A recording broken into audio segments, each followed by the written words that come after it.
Howdy and welcome back to the workshop. In today's episode, we're going to be building and showing you guys what we think may be the world's deadliest ashtray, not just because of the promotion of smoking, which might be bad for you, but because of the way that it is. These are what we call our smash trays. They are 8 pounds a piece, and just about every single person that we've handed one of these to picks it up, and what do they say, Matt?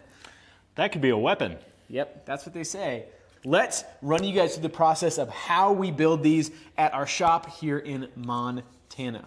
Before we get into it, if you guys enjoy this video, make sure that you like and subscribe and comment. And yeah, it just really helps us out. It's good, it's good, it's good.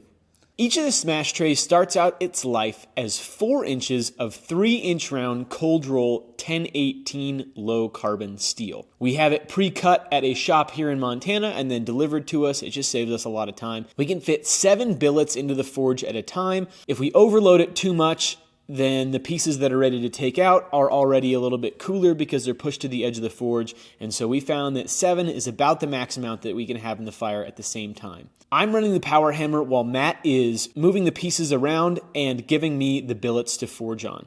I start off by texturing the outside under the power hammer. All I'm doing is forging in these small flats as I roll it along the die. I can almost get it all the way around by rolling it across the die one time, but I usually have to scooch it back and get one more hit in before I turn it up on end and smash it down to about 1.25 inches thick.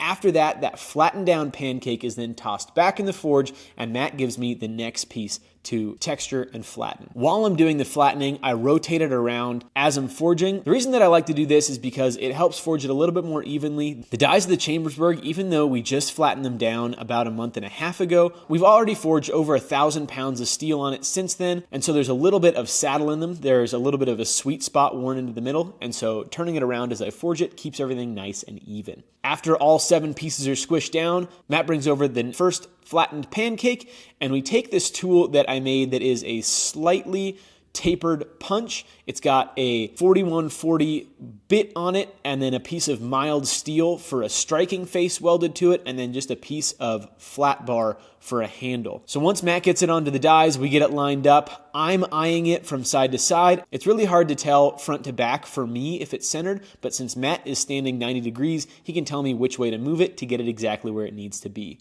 After we get it lined up, I give it 1 or 2 whacks to make sure that we're in the right spot, and then I kind of put my foot down a little bit more to start that indentation. After I get it forged down about 1/4 inch in, what we'll do is I will rotate the punch to the side and kind of turn it as we go through, and that again just helps keep things nice and even so I'm not forging any weird angles into it, which is what happens if you just keep a punch straight and don't move it around. It will eventually start wearing so that it's punching in at a weird angle. After that, the piece goes back in the forge, Matt brings out the next piece, and we go through and forge all 7 pieces in that exact same way. The third and final heat, Matt brings it out and throws it under the Coal Ironworks forging press. He made a really cool forging die for this, which is basically just a piece of square bar turned on end, and this is what we cut in that V groove. I think this V groove not only looks really good, but also helps hold cigars of all different sizes because you have 2 different contact points. When you have a round divot,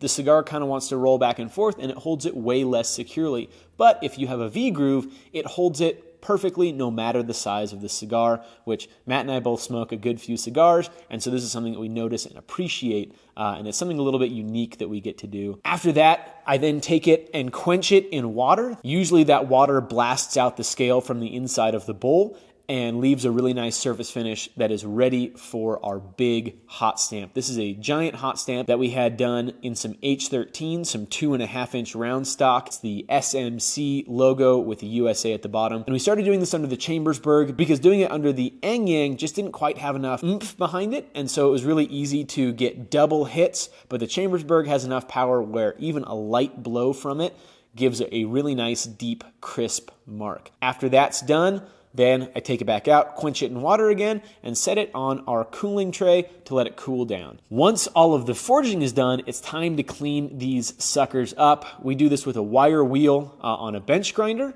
and also a wire cup in the drill press. The wire cup in the drill press lets us get down into the bottom and clean out that bottom area to give us a really even surface finish. Now, the first about 50 of these ashtrays that we made, we actually had them laser etched, which actually added quite a bit of time. It meant that each of these ashtrays had to be moved around an awful lot more. So we're actually saving quite a bit of time by doing this hot stamping. Really fits in very well with the kind of forged aesthetic, and it actually helped us bring our cost down on them, which means that this run of ashtrays and from here on out, we're gonna be able to lower the price because we're saving that much time and we're saving the price of laser etching on each of them. So after they're done with the wire wheeling, we just give them a nice coat of wax to protect them. Realistically, you will probably never need to re-wax these unless you're leaving it outside in a very humid environment where it's getting rained on and snowed on, stuff like that, but I wouldn't really recommend that unless you really like the look of rusty stuff. But if you're in a drier climate like we are here in Montana,